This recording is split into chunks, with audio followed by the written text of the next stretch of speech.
माननीय तेजस्वी यादव जी का 12 फरवरी 2023 को झारखंड की बिरसा मुंडा की धरती पर आगमन होने जा रहा है और हम सभी झारखंड के युवा से अपील करना चाहते हैं कि भारी से भारी संख्या में रांची में पहुंचकर उनकी बातों को सुनते हुए एक नए झारखंड गढ़ने का हम लोग संकल्प लें।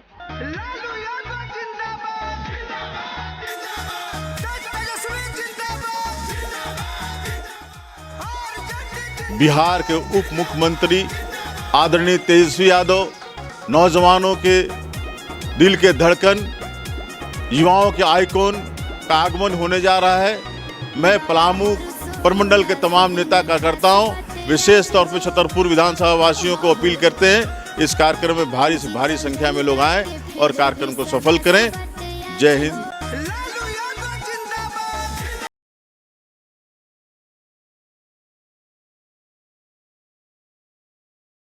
बिहार के माननीय उप मुख्यमंत्री तेजस्वी यादव जी का भगवान बिरसा मुंडा की धरती पर हार्दिक अभिनंदन, हार्दिक स्वागत।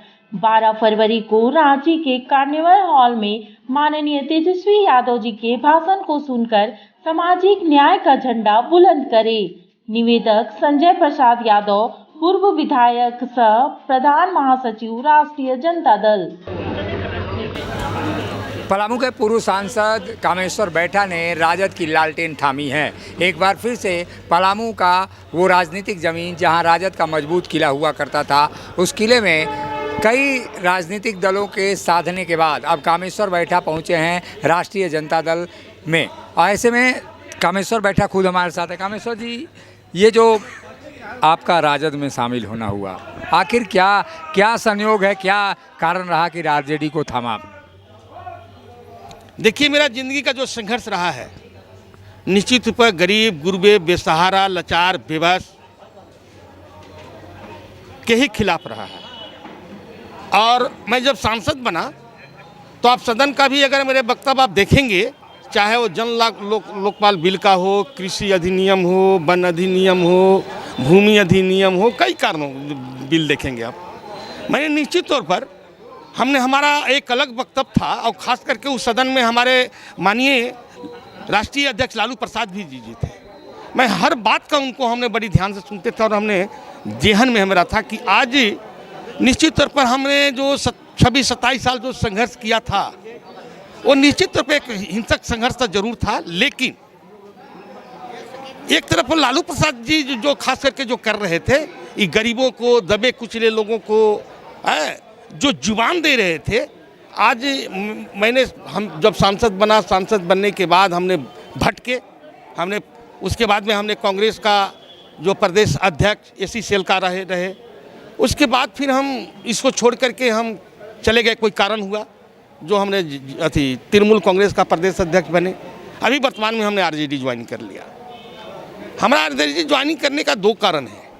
एक कारण है कि जो लालू प्रसाद जो ज़िंदगी में जो कर दिया यहाँ का, देश के लिए, झारखंड के लिए, बिहार के लिए, यहाँ का शोषित पीड़ित जनता के लिए हैं, तो यह जो चीज़, ऐसे चीज़ जो होता है वो व्यक्ति अमर हो जाता है। जैसे अब देखिएगा आप कि आप आज अम्बेडकर जी नहीं है, लेकिन वाद उनका जिंदा है।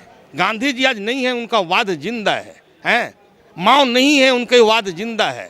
लेनिन नहीं है, उनकी वाद जिंदा है। मार्क्स नहीं है, लेकिन वाद जिंदा है। उसी प्रकार यह लालू प्रसाद जी का यह जो अमर ऐसा शब्द है, जो चूँकि एक बरकाऊ भी संघर्ष किए थे, जिनको हमने बोल रहा है। समाज में जो आज मौलिकता का जो अधिकार, जनवादी केंद्रिता का अधिकार जो बाबा भीमराव अम्बेडकर जो संविधान द्वारा जो दिया, आज वाद उनका जिंदा है। उसी प्रकार यह लालू प्रसाद जी का यह वाद जिंदा रहेगा।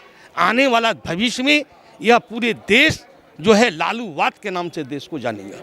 कई राजनीतिक दलों में आप रहे हैं, क्यों लोग भरोसा करें कि आप आरजेडी में ही रहेंगे? जैसे में हमने कहीं भरोसा, मैंने किस मामले में? लगातार दल बदलते रहे हैं आप, दल बदलने का इतिहास रहा। के बाद बदलते रहे, कारण रहा क्योंकि मैं गुलामी नहीं कर सकता। पहली बार समझे बात, तानाशाह और डिक्टेटर का हम नहीं बर्दाश्त नहीं कर सकते। कहीं न कहीं था, हमारे लोग कर रहे थे, ये चलते हमने पार्टी छोड़ा। समझे बात है। और आज हम समझते हैं कि यह जो सामाजिक न्याय की जो पार्टी है, सबका समान अधिकार दिया जाता है, सबका समान हक दिया जाता है। समझेंगे बात। तो इस पार्टी में ही हमारे लिए सूटेबल है और मैं इस पार्टी में रहूँगा। ये पलामू में क्या भविष्य मानते हैं आप? पलामू की सीटों में कई सीटें ऐसी हैं जहां गठबंधन होता रहा है और पलामू को आप लंबे अरसे तक जानते रहे हैं, चाहे नक्सलवाद का युग हो या राजनीतिक दौर हो। निश्चित तौर पर वो जमीन आरजेडी का है, समझ बात, सामाजिक न्याय की ही जमीनें हैं। अब कुछ ऐसे लोग जो है बरगला करके हमारी सामाजिक न्याय का धरोहर को, पुरोधोहर को लोग बरगलाते हैं, समझ के बात। लेकिन आने वाला जो इस समय आ रहा है 24 का, निश्चित तौर पर सारे, चाहे वो लोकसभा हो चाहे विधानसभा हो, सारे जगहों पर आरजेडी का ही खाता खुलेगा। बताइए, लोकसभा चुनाव 2024 नज़दीक है, ऐसे में कामेश्वर बैठा की दावेदारी होगी वहाँ पे लोकसभा चुनाव तय करेगी, पार्टी तय करेगा, समझ के बात। हम नहीं तय कर सकते हैं, वो तो पार्टी का मामला है।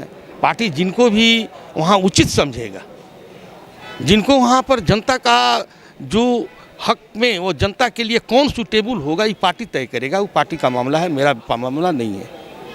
ये अब क्या देख रहे हैं आप? तेजस्वी यादव लीड कर रहे हैं, अब लालू यादव का भी दौर लगभग समाप्ति की ओर है, यूँ कहा जाए तो। लालू जी का हम अपने आप एक बार भी आपको बताए हैं, लालू जी का दौर नहीं, लालू जी अमर हो गए, अमर उनका विचार है, सही बात। और उन्हीं विचार के धारे में चाहे माननीय तेजस्वी प्रसाद जो हो, चाहे हम हो, चाहे लोक कार्यकर्ता हो, सारे उन्हीं के विचारधारा और उन्हीं के सिद्धांत के अनुकूल ही चलना होगा, समझ के बाद। वो दौर नहीं खत्म होता है, वाद कभी खत्म नहीं होता। जो अभी आपको उन्हें वक्तव्य दिया है कि वाद कभी खत्म नहीं होता है। ये थे कामेश्वर बैठा जो बता रहे थे कि पलामू की मजबूत धरती पर आरजेडी निश्चित रूप से मजबूत होकर उभरेगी और आने वाले दिनों में देखना होगा कि कामेश्वर बैठा को भी पार्टी क्या भूमिका देती है। सहयोगी शिल्पी के साथ अशोक कुमार, मुखर संवाद, रांची।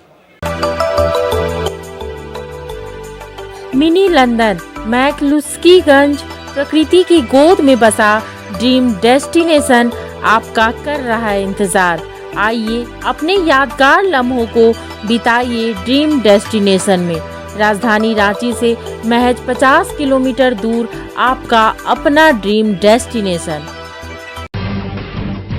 जब टूटती है आस, जब थकती है सांस, जब रूठते हैं अपने, मुंह मोड़ता है जमाना, जब अंगड़ाई लेता है संकल्प, फिर बनती है कहानी, बनते हैं अनमिट निशान। देखिए मेरे साथ संघर्ष की दास्तां।